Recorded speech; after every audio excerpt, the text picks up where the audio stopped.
Okay, so we are going to do the trap and roll, also often called the UPA.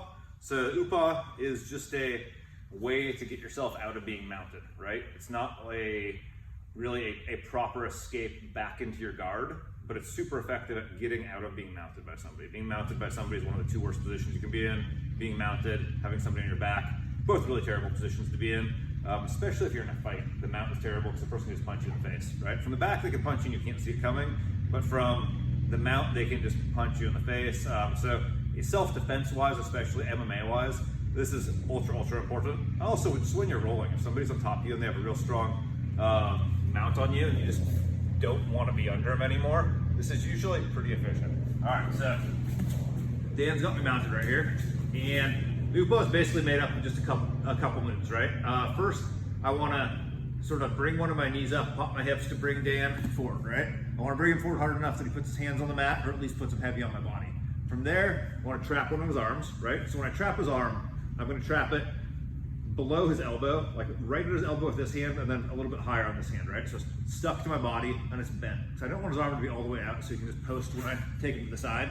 So when he comes forward, I come a little bit under the elbow, a little bit under that. So 2-on-1, bring his hand against my body.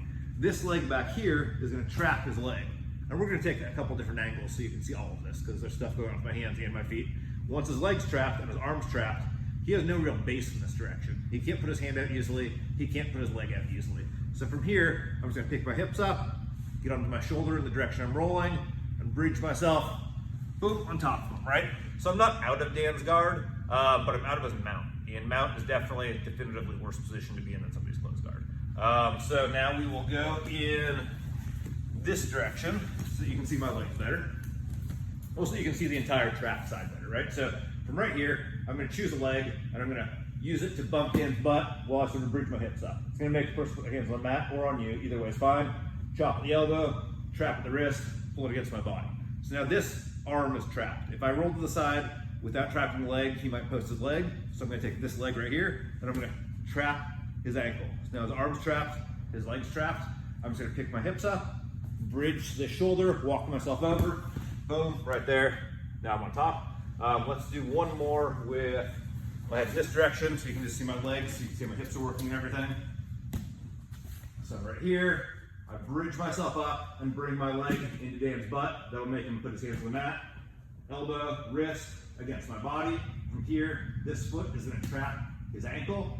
Lift my hips up, come to the shoulder, pick myself over, and I am no longer mounted. So that's either the trap and roll or the UPA, depending who you're talking to. People will use both terms, even in here. Even though we generally call it UPA, a lot of people still call it the trap and roll. Super important if you don't want to be mounted.